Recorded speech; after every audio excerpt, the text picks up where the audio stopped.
Salah satu mitos terbesar tentang konflik Israel-Palestina adalah bahwa konflik ini telah berlangsung selama berabad-abad, bahwa ini semua tentang kebencian agama kuno. Sebenarnya, meskipun agama terlibat, konflik ini sebagian besar tentang dua kelompok orang yang mengklaim tanah yang sama.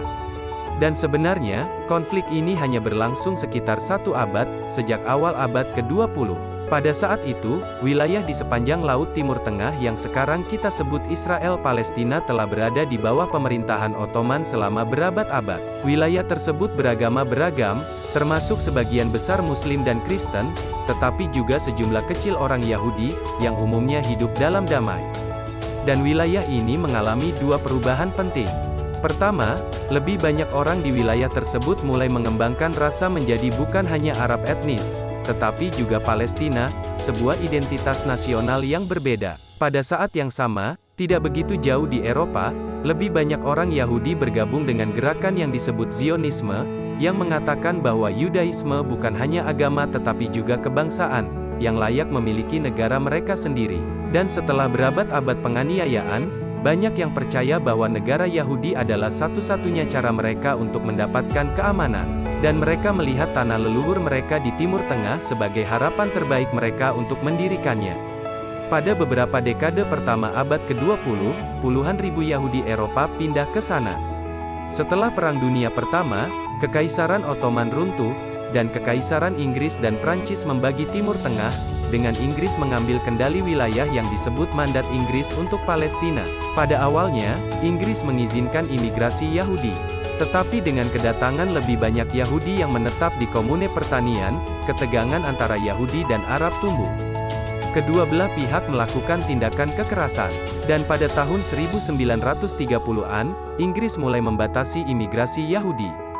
Sebagai tanggapan, milisi Yahudi terbentuk untuk melawan kedua pihak lokal dan untuk melawan pemerintahan Inggris. Kemudian datanglah Holocaust, yang membuat lebih banyak Yahudi melarikan diri dari Eropa ke Palestina Inggris, dan menggerakkan banyak dunia mendukung negara Yahudi. Pada tahun 1947, ketika kekerasan antar etnis antara Arab dan Yahudi di sana semakin meningkat, sebuah rencana PBB diusulkan untuk membagi wilayah tersebut menjadi dua negara terpisah, satu untuk Yahudi, Israel, dan satu untuk Arab, Palestina. Kota Yerusalem, di mana Yahudi, Muslim, dan Kristen memiliki tempat-tempat suci, dijadwalkan menjadi zona internasional khusus. Rencana ini dimaksudkan untuk memberikan negara kepada Yahudi, mendirikan kemerdekaan Palestina, dan mengakhiri kekerasan antar etnis yang tidak bisa lagi dikendalikan oleh Inggris. Yahudi menerima rencana tersebut dan menyatakan kemerdekaan sebagai Israel. Tetapi Arab di seluruh wilayah melihat rencana PBB hanya sebagai upaya kolonialisme Eropa lebih lanjut untuk mencuri tanah mereka.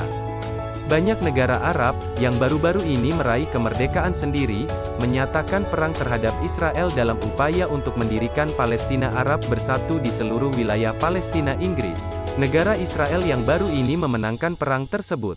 Tetapi dalam prosesnya, mereka melampaui batas yang ditetapkan oleh rencana PBB, mengambil setengah barat Yerusalem dan sebagian besar wilayah yang seharusnya menjadi bagian dari Palestina. Mereka juga mengusir sejumlah besar warga Palestina dari rumah mereka, menciptakan populasi pengungsi besar yang keturunannya hingga saat ini berjumlah sekitar 9 juta orang.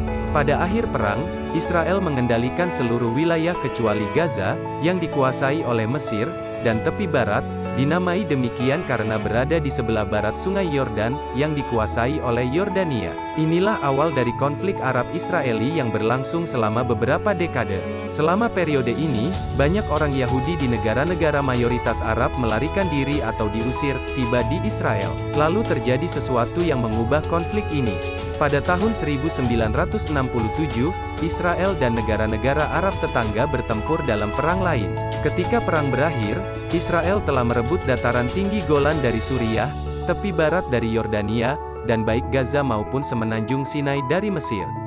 Israel sekarang menduduki wilayah Palestina, termasuk seluruh Yerusalem dan situs-situs suci di dalamnya. Ini membuat Israel bertanggung jawab atas pemerintahan orang Palestina, sebuah rakyat yang telah mereka perangi selama beberapa dekade. Pada tahun 1978, Israel dan Mesir menandatangani perjanjian Camp David yang dimediasi oleh AS, dan sesaat setelah itu, Israel mengembalikan Sinai ke Mesir sebagai bagian dari perjanjian perdamaian. Pada saat itu, ini sangat kontroversial di dunia Arab. Presiden Mesir Anwar Sadat bahkan dibunuh, sebagian karena kemarahan atas hal ini. Namun, ini menandai awal dari berakhirnya konflik Arab-Israel yang lebih luas. Selama beberapa dekade berikutnya, negara-negara Arab lainnya secara bertahap menjalin perdamaian dengan Israel, meskipun mereka tidak pernah menandatangani perjanjian perdamaian resmi.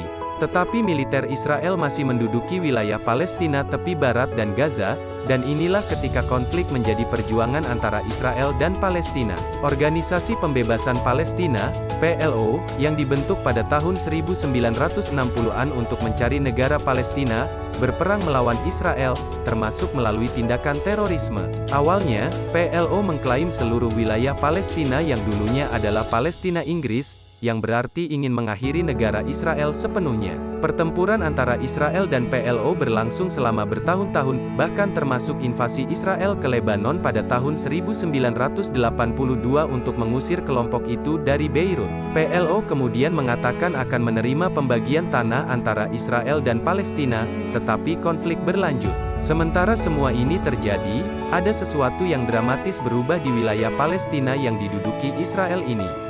Orang-orang ini disebut pemukim, dan mereka mendirikan rumah di tepi barat dan Gaza tanpa memedulikan apakah warga Palestina menginginkan mereka atau tidak. Beberapa pindah karena alasan agama, beberapa karena ingin mengklaim tanah untuk Israel, dan beberapa karena perumahan murah, dan seringkali disubsidi oleh pemerintah Israel. Beberapa pemukiman adalah kota dengan ribuan penduduk, yang lain adalah komunitas kecil di dalam tepi barat. Pemukim diikuti oleh tentara untuk menjaganya, dan pemukiman yang terus berkembang memaksa warga Palestina meninggalkan tanah mereka dan memecah komunitas. Dalam jangka pendek, pemukim membuat pendudukan menjadi lebih menyakitkan bagi warga Palestina. Dalam jangka panjang, dengan membagi-bagi tanah Palestina, mereka membuat jauh lebih sulit bagi Palestina untuk memiliki negara independen. Saat ini ada beberapa ratus ribu pemukim di wilayah yang diduduki, meskipun komunitas internasional menganggap mereka ilegal. Pada akhir tahun 1980-an, frustrasi Palestina meledak menjadi intifada, yang merupakan kata Arab untuk pemberontakan. Ini dimulai dengan sebagian besar protes dan boikot, tetapi segera menjadi kekerasan, dan Israel merespons dengan kekuatan berat. Sebanyak beberapa ratus orang Israel dan lebih dari 1.000 warga Palestina tewas dalam intifada pertama. Pada saat yang sama, sekelompok warga Palestina di Gaza, yang menganggap PLO terlalu sekuler dan terlalu cenderung berkompromi, menciptakan Hamas, kelompok ekstremis kekerasan yang berdedikasi untuk menghancurkan Israel. Pada awal tahun 1990-an, menjadi jelas bahwa Israel dan Palestina harus mencapai perdamaian, dan pemimpin dari kedua belah pihak menandatangani perjanjian Oslo. Ini dimaksudkan sebagai langkah besar pertama menuju kemungkinan Israel mengundurkan diri suatu saat nanti dari wilayah Palestina dan mengizinkan Palestina menjadi negara independen. Perjanjian Oslo membentuk otoritas Palestina, yang memberikan sedikit kebebasan kepada Palestina untuk mengatur diri mereka sendiri di beberapa wilayah. Hardliner dari kedua belah pihak menentang perjanjian Oslo. Anggota Hamas melancarkan serangan bom bunuh diri untuk mencoba merusak proses tersebut. Pihak kanan Israel protes terhadap pembicaraan perdamaian, dengan pengunjuk yang menyebut Perdana Menteri Yitzhak Rabin sebagai pengkhianat dan Nazi. Tidak lama setelah Rabin menandatangani putaran kedua perjanjian Oslo, seorang ekstremis Israel menembak mati dia di Tel Aviv. Kekerasan ini menunjukkan bagaimana ekstremis dari kedua belah pihak dapat menggunakan kekerasan untuk menghentikan perdamaian dan menjaga konflik yang berkelanjutan sambil mencari penghancuran total pihak lain. Ini adalah dinamika yang telah berlangsung sejak itu. Negosiasi untuk merumuskan rincian terakhir perdamaian berlangsung selama bertahun-tahun, dan KTT Camp David besar pada tahun 2000 tidak menghasilkan kesepakatan. Palestina mulai percaya bahwa perdamaian tidak akan datang, dan melakukan intifada kedua, yang jauh lebih kekerasan daripada yang pertama. Ketika berakhir beberapa tahun kemudian, sekitar 1.000 orang Israel dan 3.200 warga Palestina telah tewas. Intifada kedua benar-benar mengubah konflik ini. Orang Israel menjadi jauh lebih skeptis bahwa Palestina akan pernah menerima perdamaian, atau bahwa itu bahkan layak dicoba. Politik Israel bergeser ke kanan, dan negara tersebut membangun tembok dan pos pemeriksaan untuk mengendalikan pergerakan warga Palestina. Mereka sebenarnya tidak lagi mencoba menyelesaikan konflik ini, hanya mengelolanya. Orang Palestina merasa bahwa negosiasi tidak berhasil dan kekerasan tidak berhasil, bahwa mereka terjebak di bawah pendudukan yang terus tumbuh tanpa masa depan sebagai bangsa. Pada tahun itu, Israel menarik diri dari Gaza. Hamas mendapatkan kekuatan tetapi berpecah dari otoritas Palestina dalam perang saudara singkat, memisahkan Gaza dari tepi barat. Israel memberlakukan blokade yang sangat ketat di Gaza, dan tingkat pengangguran meningkat hingga 40%. Inilah keadaan konflik seperti yang kita ketahui saat ini. Ini relatif baru, dan sangat tidak tahan bagi orang Palestina. Di tepi barat, pemukiman-pemukiman semakin banyak menghimpit warga Palestina, yang sering merespons dengan protes dan kadang-kadang dengan kekerasan, meskipun sebagian besar dari mereka hanya ingin hidup normal. Di Gaza, Hamas dan kelompok-kelompok kekerasan lainnya memiliki perang berkala dengan Israel. Pertempuran tersebut secara dominan menewaskan warga Palestina, termasuk banyak warga sipil. Di Israel sendiri, sebagian besar orang telah menjadi apatis, dan sebagian besar pendudukan menjaga konflik ini relatif terpisah dari kehidupan sehari-hari mereka, dengan momen-momen kekerasan singkat namun mengerikan. Tidak ada kemauan politik yang kuat untuk perdamaian. Tidak ada yang benar-benar tahu kemana konflik ini akan berakhir.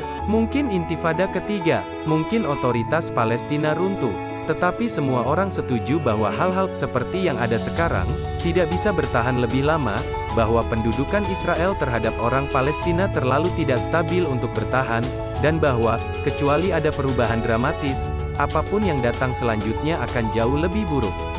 Semoga perang ini akan berakhir, agar saudara-saudara kita di Palestina dapat hidup damai kembali.